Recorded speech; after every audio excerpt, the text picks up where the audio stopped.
문학으로 삶을 나누고 문학으로 세상을 읽는 시쿵 김은자 시인입니다.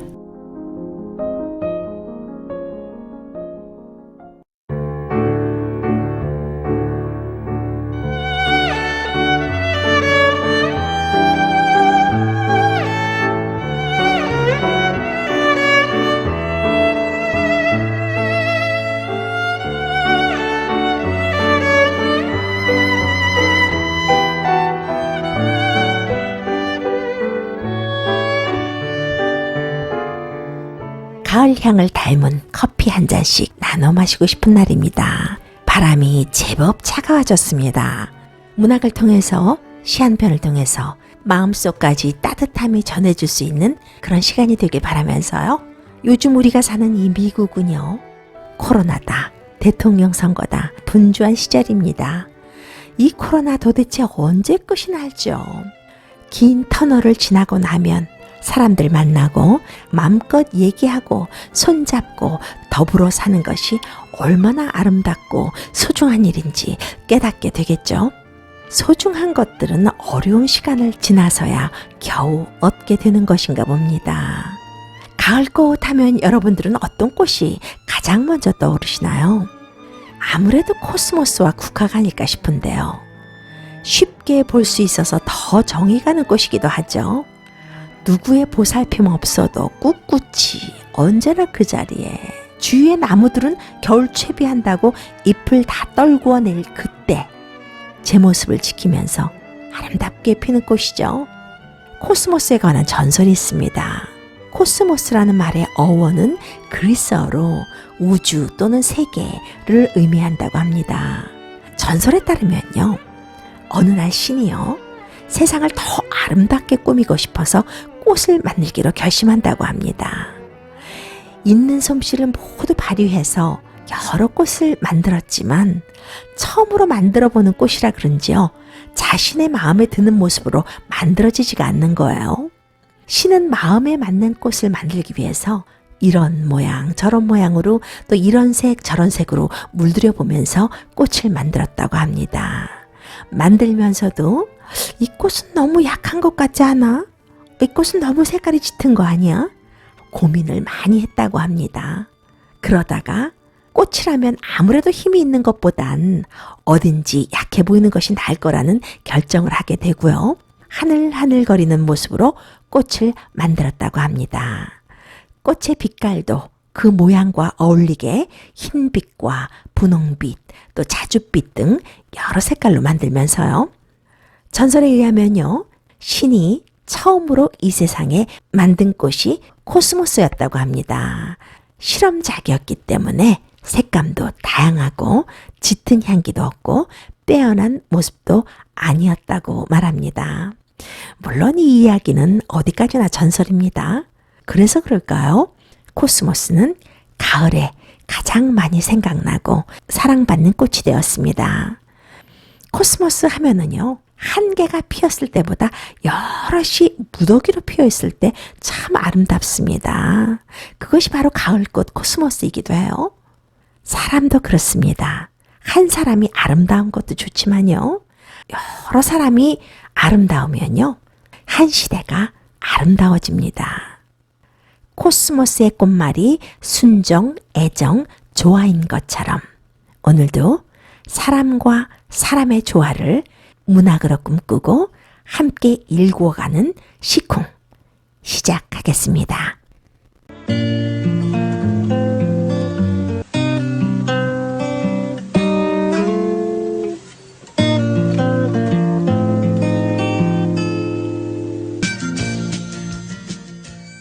우리가 좋아했던 시인들, 한국 현대시에서 초석이 되었던 한국 문학사에 있어서 없어서는 안 될 시인들을 조명하면서 문단의 뒷이야기 등을 나누는 그런 시간을 가져보려고 합니다. 박인환 시인은 1950년대를 풍미했던 시인이죠. 한국 시의 모더니즘을 시작한 시인이기도 합니다. 그때 시인은요, 시는요 얼마나 멋쟁이였는지요. 명동백작이라고 불릴 만큼 정말 인물도 잘생기고요 멋쟁이였던 분입니다. 한 시대를 풍미했던 김수영 시인, 여러분들 잘 아시죠? 문학을 좋아하시는 분들은 많이 아실 텐데요. 풀이라는 시, 또 거대한 뿌리라는 시를 통해서 우리에게 모더니즘 현대시 대표로 인정받는 시인으로 기억되지만요. 박인환 시인 하면은 문학적으로 사실 충분한 평가를 받지 못한 채 조금은 좀 묻혀있던 시인이기도 합니다. 그래서 한국 문단에서는요, 김수영 시인에게서 박인환 시인을 꺼내기 작업이 요즘 한창 이루어지고 있다고 합니다. 한국의 근대 시사 가운데서 1945년 해방 때부터 4.19까지요. 그 시기의 시인들이 사실 그 논의가 덜 된 시대의 시인들이 아닌가 그런 생각을 해봅니다. 해방 이전에 등단했던 시인들과 김수영, 김춘수, 신동엽 같이요. 이 스타 시인을 제외한 시인들은 조금은 묻혀있는 편이죠. 한국 모더니즘의 선구자 김수영 시인이 박인환 시인을 평가한 데서 박인환 시인이 한국 문학에서 조금은 저평가된 원인이다라는 평가도 있습니다. 박인환 시인이 31살에 유졸했고 김수영 시인이 48, 그러니까 박인환 시인이 죽은 후에 10년을 더 살았다고 합니다. 살아있는 김수영이라는 책에 보면요 이렇게 쓰였다고 하네요. 박인환 생시에는 거의 숨도 쉬지 못하였던 김수영이 박인환의 타계와 함께 일어서서 마침내 한국 시사에 미친 박인환의 영향을 걷어내기 위해 절치부심했다는 것은 한국 문학 역사의 숙명이자 의식편증법, 문화편증법의 당연한 귀결이라고 할 수 있다라고요. 그런 영향 때문인가요? 박인환은 아주 오래 문학계에서 조금은 저평가를 받으면서 묻혀있게 되었습니다. 저 개인적인 생각입니다. 모차르트와 살리에를 비교하는 것은 맞지 않는 비유일 수도 있겠어요. 그러나 인간의 질투, 한국 문학사에서도 예외는 아니라고 생각이 됩니다. 김수영 시인이 삼배 시인과 함께 술잔을 기울이면서 얘기했던 얘기가 문단의 뒷얘기로 지금도 전해지고 있어요. 내가 이 세상에서요, 이 가장 경멸하는 놈이 누군 줄 아십니까? 이 박인환이에요. 이 작가라는 놈이 멋이나 부리고 이 고급 양복이나 입고 다니고 여자나 유혹하고요. 자네는 어떤가? 난 여성을 놀이개로 생각한 적은 없어요. 인환이도 그렇지. 그리고 박인환만한 페미니스트가 어디 있겠어? 머리는 텅텅 빈 게 멋은 젠장. 그러면서도 죽고 못 사는 게 자네와 박인환이 간 게 아닌가.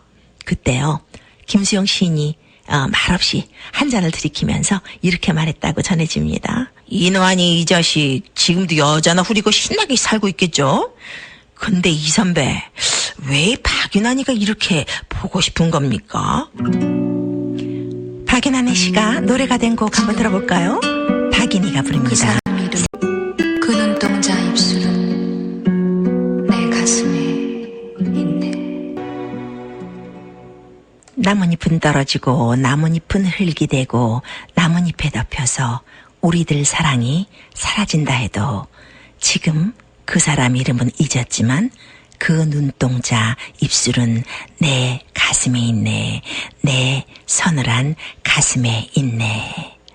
가수 박인희 씨가 이렇게 부르면서 우리에게 알려지기 시작한 박인환 시인의 시입니다. 이 노래 가사, 이 시를 쓸 때요, 박인환 시인은 명동 뒷골목 문인들과 예술인들이 잘 모였던 목로주점 경상도 집에서 작곡가 이진섭 씨하고 그 당시 가수 겸 영화배우 나혜심 씨 등이 둘러앉아서 막걸리 잔을 기울이고 있었다고 합니다. 거리의 곳곳은 물론 이 목로주점 안에도요 6.25 전쟁의 매캐한 상흔이 어지러이 남아 있었을 때겠죠. 술이 거나해지자 이진섭 작곡가가 나혜심 씨에게 노래 한 곡을 불러보라고 요청한대요. 나혜심 씨는 뭐 이런 데서 노래를 내가 꼭 불러야 하느냐고 이 티격태격 하고 그랬나 봅니다. 그때 박윤환 시인이 목로주점 주모에게 종이 한 장 가져다 달라고 해서 즉석에서 시를 썼다고 합니다. 박윤환 시인이 시를 쓰는 손을 넌지시 건너다 보고 있던 이진섭 작곡가가요.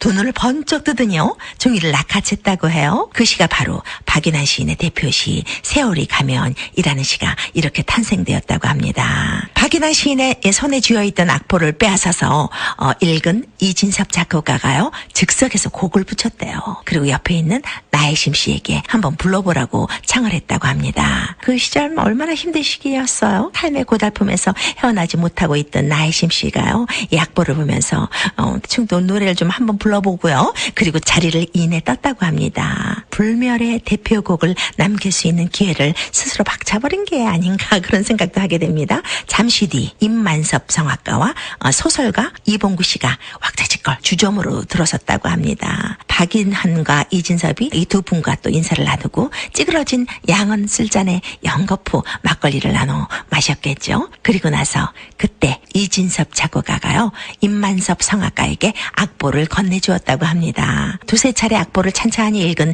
임만섭 씨가요. 자리에서 일어나더니 우렁찬 테너로요. 세월이 가면을 열창했다고 합니다. 시대가 시대이니만큼 힘없는 발걸음으로 명동거리를 지나던 사람들이 우르르 이 경상도집 앞으로 몰려들었다고 합니다. 청중들이 열렬한 앵콜 요청까지 받은 임만섭 성악가는요. 다시 막걸리 한 잔을 쭉 들이키더니 세월이 가면을 재창했다고 합니다. 그리고 그 노래는 금세 입소문을 타고 전국으로 퍼져나갔다고 해요. 전쟁 이후 상실과 자조의 풍조가 지배적이었는데 이 곡이 얼마나 위로가 되었겠어요. 이 시를 마지막으로 박인환 시인은 며칠 뒤인 1956년 3월 29일 자택에서 잠들었다가 영영 깨어나지 못합니다. 이 사인은 과음에 의한 심장마비라고 합니다. 한국 문학사에 모더니즘이라는 새로운 시대계를 펼친 열정적 시인이 만 30세에 너무나 아쉬운 나이로 세상을 등진 거죠. 전장 후였으니까 얼마나 춥고 배고픈 시대였겠어요. 그런데도 아주 깔끔한 정장에 넥타이 차림으로 명동을 누볐던 명동신사 박윤환은요. 동료 문인들의 청을 받아들인 미망인의 양해 아래요. 망우리 공동묘지 옛 연인의 묘 옆에 묻혔다고 합니다. 시인은 같지만 절절한 사랑의 언어들이 우리의 가슴을 아직도 울리고 있습니다. 반세기가 훨씬 지난 지금까지도 우리의 심금을 이렇게 울리고 있네요. 박윤환 시인의 장남 박세영 씨의 말에 의하면요. 생전 박윤환 씨는 세탁소에 맡긴 이 스프링코트를 찾을 돈이 없어서요. 두꺼운 겨울 니트를 봄까지 걸치고 다녔다고 합니다. 그렇게 가난했다고 해요. 그렇지만 그렇게 멋을 부렸던 멋쟁이였다고 합니다. 아버지가 문학을 안 했다면 평범하게 사셨을 거라고 생각하면서 집안의 가장은 결혼해서 땅에 발붙일 걸 먼저 해결해야 한다 생각하면서요. 자신은 절대 아버지처럼 문학을 하진 않겠다고 다짐했다고 합니다. 박윤환 시인은요. 1926년 강원도 인제에서 출생했습니다. 경성 제1고보를 거쳐서요. 평양 의전을 중퇴했어요. 의사가 될 분이 시인이 된 거죠. 1946년 거리를 발표하면서 등단하였습니다. 광복 후에 서울에서 작은 서점을 경영하면서 먹고 살게 되죠. 1947년부터 경향신문 기자로 미국을 시찰하였고요. 1949년 동인그룹 후반기를 발족해서 활동하게 됩니다. 5인 합동시집 새로운 도시와 시민들의 합창을 발간하면서 본격적인 한국시 모더니즘의 기수로 주목을 받기 시작하죠. 1955년 박윤환의 시선집을 발간합니다. 여러분들이 잘 아는 목마와 숙녀 참 분위기 있는 시죠. 박윤환 시인이 죽고 난 한참 후 1976년 유고 시집 목마와 숙녀가 간행되기도 합니다. 그래서 오늘 시간에는요. 그의 대표작 목마와 숙녀를 안 읽어드릴 수 없습니다. 목마와 숙녀 정말 많은 분들이 좋아하는 시죠. 이 시는 많은 분들이 분위기 있게 많이 읽어주셨어요. 분위기 있고 서정적인 시를요. 가끔은 좀 감정을 배제하고 조금 드라이하게 읽어도 좋을 때가 있습니다. 낭송 듣고 다시 돌아오겠습니다.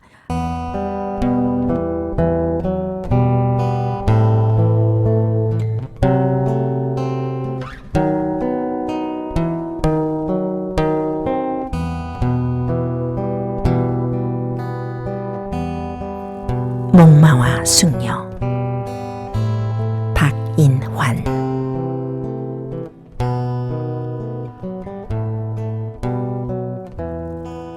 한 잔의 술을 마시고 우리는 버지니아 울프의 생애와 목마를 타고 떠난 숙녀의 옷자락을 이야기한다.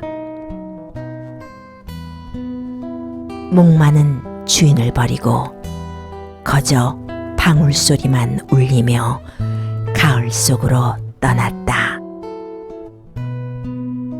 술병에서 별이 떨어진다. 상심한 별은 내 가슴에 가볍게 부서진다. 그러한 잠시 내가 알던 소녀는 정원의 초목 옆에서 자라고 문학이 죽고 인생이 죽고 사랑의 진리마저 애증의 그림자를 버릴 때 목마를 탄 사랑의 사람은 보이지 않는다. 세월은 가고 오는 것. 한때는 고립을 피하여 시들어가고 이제 우리는 작별하여야 한다. 술병이 바람에 쓰러지는 소리를 들으며 늙은 여류 작가의 눈을 바라다 보아야 한다. 등대에 불이 보이지 않아도 거저 간직한 페시미즘의 미래를 위하여 우리는 처량한 목마 소리를 기억하여야 한다. 모든 것이 떠나든 죽든 거저 가슴에 남은 희미한 의식을 붙잡고 우리는 버지니아 울프의 서러운 이야기를 들어야 한다. 두 개의 바위틈을 지나 청춘을 찾은 뱀과 같이 눈을 부릅뜨고 한 잔의 술을 마셔야 한다. 인생은 외롭지도 않고 거저 잡지의 표지처럼 통속하거늘 한탄할 그 무엇이 무서워서 우리는 떠나는 것일까? 목마는 하늘에 있고 방울소리는 귓전에 철렁거리는데 가을 바람 소리는 내 쓰러진 술병 속에서 목매어 우는데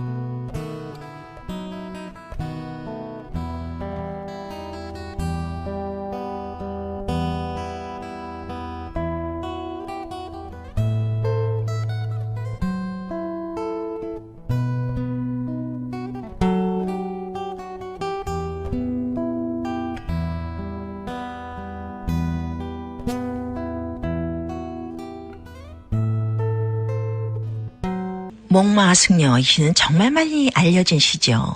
그럼에도 불구하고요, 이 대중성은 있었지만요, 문학적 평가는 받지 못했다는 그런 평이 있습니다. 유명한 시인데도 불구하고 시에 대한 해석은 감상적 또는 도시적, 통속적이라고 말하는 데 그쳤고요. 문학적인 구체적인 해석이 없었죠. 또 시에 보면은 뭐뭐 해야 된다, 뭐뭐 할 수밖에 없다라는 그 표현들은요, 6.25 전쟁을 통해서 시인이 느낀 절망감과 허무감에서 기인한 것이 아닌가 하는 생각도 해보았습니다. 수려한 외모로 명동백작 댄디보이라고 불렸던 박윤한, 조니 워커와 럭키 스트라이크 담배를 좋아했던 시인, 목마와 승려 이 시를 발표하고 딱 5개월 후에 세상을 뜨게 됩니다. 가슴에 남은 희미한 의식을 붙잡고 바람에 쓰러지는 술병을 바라보아야 하는 것이 우리의 인생이라면요, 그렇게 외롭게 죽어가는 것이 우리의 미래라면요, 절절한 이 시가 어찌 나의 시가 되지 않겠습니까? 박인환 시인은 작은 일에도 감격을 잘했고요. 눈을 부리부리하게 굴리면 작품 한 편을 아주 우습게 쓰는 재주를 가졌다고 합니다. 시를 아주 단숨에 쓰는 스타일이었다고 해요. 근래 들어 김기림, 정지용에 이어서 한국의 모더니즘을 새롭게 개척했다는 평가를 받고 있는 시인이기도 합니다. 박인환 시인이요. 이상 시인을 정신적 지주처럼 아주 좋았다고 합니다. 이상과 박인환 시인은 비슷하게 비교 평가하는 평론이 또 있어요. 두 분 다 요절로 맞췄다는 점입니다. 문학의 천재성과 도래생애는 많이 비슷하다고들 말을 합니다. 애초에 전공과는 다르게 문학을 경험한 점이나요.